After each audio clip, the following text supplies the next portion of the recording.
निशी, निशी, काय आहे? अगं देवाकडे असं पाठ करून जात नाही. आणि तू प्लीज गैरसमज करून घेऊ नकोस. मी जे काही केलं ते तुला त्रास देण्यासाठी नाही केलं. हे बघ निशी, वारकरी पंढरीच्या वारीला जातात. त्यांच्याही मनात खूप दुःख असतं, त्यांनाही त्रास होत असतो. आपल्या माणसांपासून त्यांना दूर राहावं लागणार असतं, तरी सुद्धा ते वारीला जातात.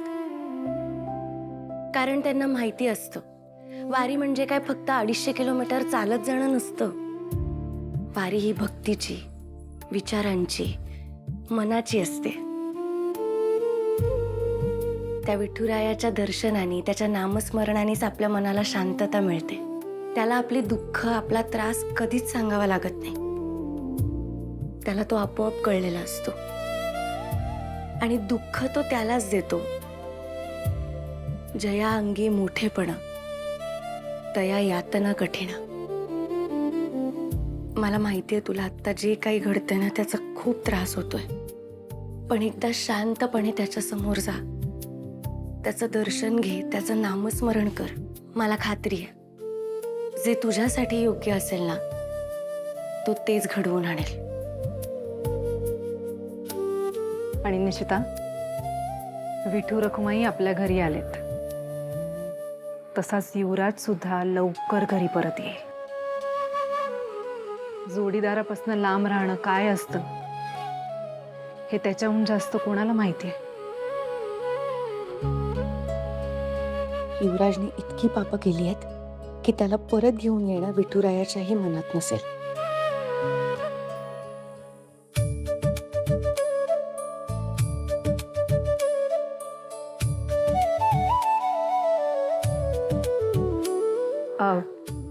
काका, आपण आरतीची तयारी करूया का? हो, चला चला. बोला पुंडलिक वरदे हरी विठ्ठल, श्री ज्ञानदेव तुकाराम, पंढरीनाथ महाराज की जय. जय जय राम कृष्ण हरी, जय जय विठ्ठल पंढरी. जय जय राम कृष्ण हरी, जय जय विठ्ठल पंढरी. जय जय राम कृष्ण हरी, जय जय विठ्ठल पंढरी. जय जय राम कृष्ण हरी, जय जय विठ्ठल पंढरी. पांडुरंग पांडुरंग पांडुरंग पांडुरंग. पांडुरंगा, माझा लेक दुरावलाय रे माझ्यापासून. आजवर त्याने खूप चुका केल्या आहेत, पण इतकी मोठी चूक तो करेल असं मला अजूनही वाटत नाहीये. त्याला या घरात परत आलेलं पाहायचं आहे रे मला. हो. देवा, मनात अनेक शंका आहेत. युवराज खरंच दोषी आहे का निर्दोष आहे खरंच कळत नाहीये. कुटुंबाबद्दलचा माझा विश्वास कमी तर होत नाहीये ना?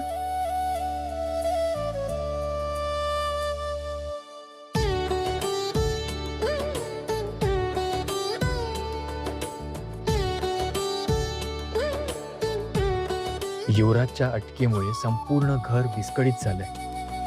पण माझ्या कुटुंबाच्या सुखासाठी त्याने केलेल्या पापाचा विसर पडणार नाही मला. विठुराया, युवराजला त्याच्या कर्माची योग्य ती शिक्षा मिळू दे.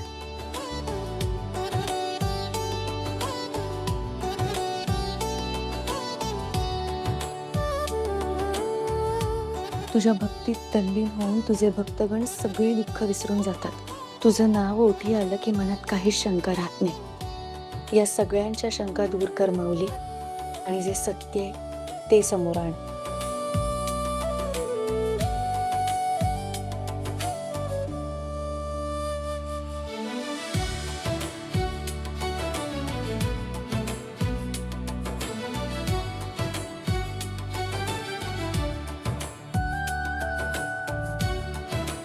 मी काकूंना प्रसाद देऊन येते. हो हो, जा जा.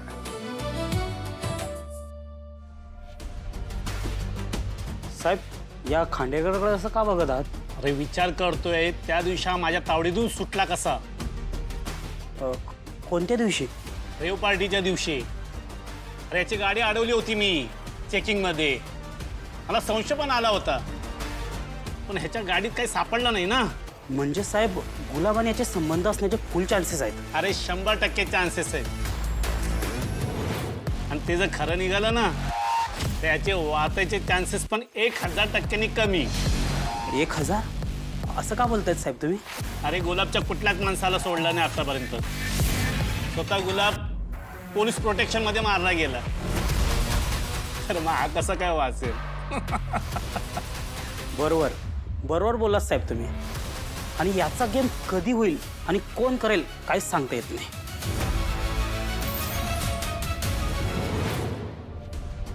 घ्या प्रसाद घ्या. कशासाठी आलीस तू?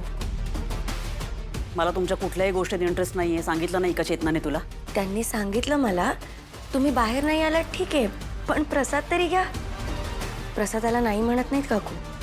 घ्या. लाज नाही वाटत आहे तुला हे असं खोटं वागताना? हा, ज्याचा प्रसाद घेऊन आलीस ना त्याला तरी घाबर, आम्हाला घाबरत नाहीयेस तर. पण मी तर काहीच चुकीचं केलं नाही, मग का भीती बाळगायची? देव बघतोय ग, आमची नाही. पण त्या देवाची लाज बाळग आणि देवाच्या नावाखाली हा जो खोटेपणा करतेस ना तो थांबव एकदाचा. ना मी खोटी आहे ना माझी भक्ती खोटी आहे. आणि तो विठुराया सत्याची कास तर कधीच सोडत नाही. स्वतःच्या भक्तासाठी तो 28 युग विटेवर उभा राहिला, मग माझ्या पाठीशी तर तो नक्की उभा राहील. छान, मस्त. हे बरं आहे तुझं. म्हणजे काय, सगळी पापं करायची आणि नंतर हा असा सोज्वळपणाचा आव्हानायचा, सगळ्यांना दाखवायचं आपण किती साधे आहोत, देवभोळे आहोत, सत्यवचनी आहोत. कंटाळा येत नाही तुला हे असं वागण्याचा? तुझ्यामुळे झालंय हे सगळं. या घराची शांती भंग केलीस तू आणि त्या स्वतःच्या पापांवर पांघरून घालायला हे असं नाटक करतेस. थांबव आता. काकू खरंच मी काहीही खोटेपणा केलेला नाहीये. अगं तुझ्यामुळे माझा मुलगा तुरुंगात गेलाय आणि तरी तू म्हणतेस तू मुद्दाम केलं नाहीयेस. हे कुटुंब फोडलंयस तू. नाही काकू, हे मलाही माहिती आहे आणि माझ्या विठ्ठलालाही माहिती आहे. मी कायम प्रामाणिकपणे हे घर जोडण्यासाठीच प्रयत्न करत आली आहे. आणि या घरची मोठी सून. बस बस बस झालं ग. मोठी सून ऐकून कंटाळा आलाय मला. एवढी वाईट वागलीस ना तू, एवढी पापं केलीस ना की त्या चंद्रभागेत धुवून सुद्धा मिटणार नाहीयेत ती. संत तुकाराम महाराज म्हणतात, सत्य असत्यासी मन केले ग्वाही, मानी आले नाही बहुमता. जग काहीही म्हणू, पण आपलं मन आणि आपला देव जर सत्याच्या बाजूने असेल ना तर आपल्याला कोणीच काहीच करू शकत नाही. आणि मी तर सत्याची कास कधीच सोडलेली नाही. मग समर्थ रामदास स्वामी असं म्हणून गेलेत, प्रयत्ने वाळूचे कण रगडिता तेलही गळे. म्हणजेच मी माझ्या मुलासाठी माझ्याकडून होतील ते सगळे प्रयत्न करणार आणि त्याला सोडवून आणणार.